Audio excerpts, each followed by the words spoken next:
Hey guys, what's up? It's Dave from Military to Millionaire. Probably wondering why I'm dressed like a Yahoo. Here's the answer. If you've been wondering why you haven't seen or heard from me on social media in a little while, it's because I'm probably running around in the woods or the mountains or somewhere dressed kind of like this and hiding like Shooter. If you ever watch Shooter, hiding in the snow, living in a snow cave, living it up. Can't really tell you where, can't really tell you what, but that's what I'm doing.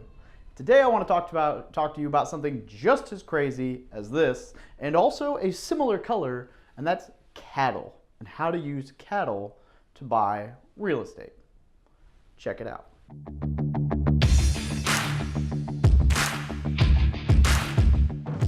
All right, guys, so about 2 years ago, I did this thing that I have dubbed cattle financing, and I used cattle to purchase real estate. And I talked about it a little bit on Bigger Pockets. I've joked about it here, I've joked about it there. And you know, it seems to be people's favorite story, or at least one of their favorite ridiculous stories. I like to consider myself a creative real estate investor. And so I use creative financing, seller financing, private lending, hard money, whatever. You know, if you can finance a deal, then that's awesome. And that's better than not financing a deal. So what happened was my wife and I, we had a single family home. We'll say it was on this 5-acre lot in Missouri. And we had a neighbor who had 10 acres. So these two 5-acre plots, that's one big square, right? So we'll just do like this. And the middle 5 was empty. He had like a garden or whatever. We always told him, hey, if you ever look at selling that 5 acres, let us know, we want it.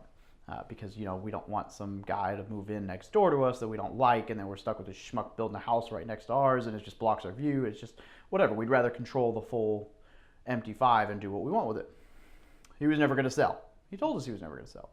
Until like 6 months after we moved to Hawaii, he got, I want to say he got orders because that's the world I'm in, but he got a job offer, or his job relocated him to like Tennessee or something. So he was not going to be able to stay there. So he took the job. He had to sell.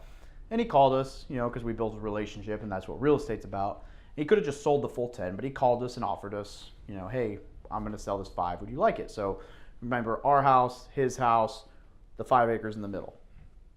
And we said, yeah, absolutely, we want it. How much do you want for it?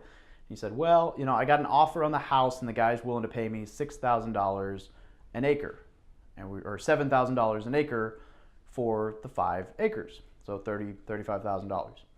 Now that's a little bit overpriced. Land about that time like $6,500 an acre, $6,000 an acre. I know if you're listening to this in Hawaii, that's like mind-boggling, but in Missouri, that's a little pricey even for, you know, non-cattle land or non-farming land. But we wanted it, so we said, sure, we'll go $40,000, $8,000 an acre, we'll buy it from you. And so we decided to buy it because, again, there's a lot of reasons for that. A, we want to control all the land. B, we don't want some schmuck as our neighbor. C, it gives us the opportunity to potentially divide the 10 into 3 lots and then maybe build 2 more, and we can sell them off depending on how the path of progress goes out in the country. But the main reason just being that we didn't want to deal with not knowing who was going to own that land and live there. So we bought it. We agreed to buy it overpriced. Now, this is where me and my investor way was like, ugh, I don't want to spend money on a patch of land that's going to cost me $350 a month and not earn a penny. That's not an investment. That's not an asset. That's a liability. Maybe it'll become an asset down the road, but it's just not worth doing. So then I turned my rich dad, poor dad, Robert Kiyosaki hat on, and I started asking, well, not saying I can't afford this, but saying, how can I afford this? How can I turn this into an investment? The answer was cattle financing. Her dad, my father-in-law, is a cattle farmer, and he has like 400 acres and like 400 head of cows, and he's been doing it for a long time. And so we had 4 or 5 cows that sometimes grazed on our 5 acres, sometimes grazed in his land, and you know, we sold them periodically. We made a little bit of money here and there, but it was more or less just something kind of fun. And we realized that if we went up to 10 acres, that we could have 10 to 12 cows. And so what we did was we bought the land, and then we slowly started growing our herd. So instead of selling a cow every year or selling all the offspring, if they were females, we would hold one of the cows back, and if they were bulls, we'd sell them. And so what we did was we slowly grew the herd. So right now I think we're at 9 cows that we're holding, and we're looking to grow 1, 2, 3 more. We actually have an older one, so maybe 4 more. But this year, when we are all said and done with selling and paying her dad a percentage, we will probably make about $8,000 selling cows.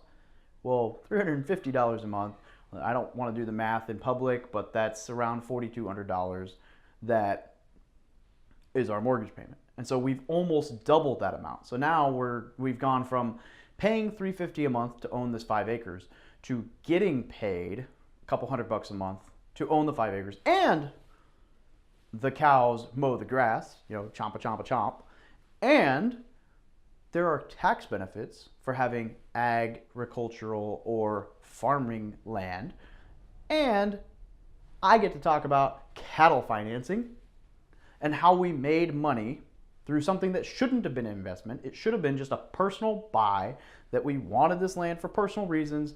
There wasn't really any investment opportunity, but we turned it into an asset. And that's the message you need to take away from this. It's not cattle financing, it's not whatever. It's the ability to take something that may not be an asset, and instead of just buying it and expensing it, turn it around and say, how can I make this into an investment? That's the mentality you need to have to be successful, guys. We can all buy junk we don't need, but you need to turn it into a, how can I make this an investment, and turn it into an asset rather than a liability. So now I will leave you, and I'm gonna go back to living in my snow cave where it's negative such and such, and I'm missing Hawaii. And you can't see me anymore.